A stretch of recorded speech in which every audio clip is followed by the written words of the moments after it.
সারাদিন রোজা রেখে যখন বাহিরে ইফতারে খেতে যায় তখন আনন্দটা থাকে অন্যরকম সত্যি, কারণ সবসময় বাসে ইফতারি করা হয়, তো বাহিরে ইফতারি খাওয়ার জন্য মনটা অন্যরকমই থাকে। দেখেন আমার রাজকন্যা কীরকম পোজ নিতে আছে ছবি তোলার জন্য। এখন বুঝেন বর্তমান মেয়েরা সত্যিই পাকনা।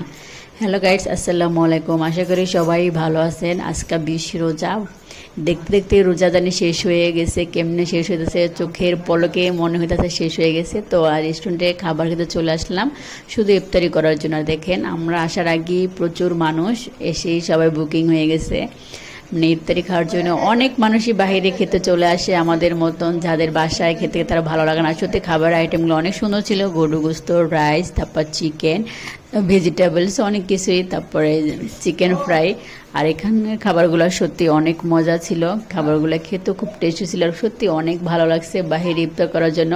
আলহামদুলিল্লাহ, আল্লাহ তাআলা রিজিকে যা রেখেছে তার জন্য আলহামদুলিল্লাহ খুবই ভালো লাগছে, খুবই ভালো লাগছে।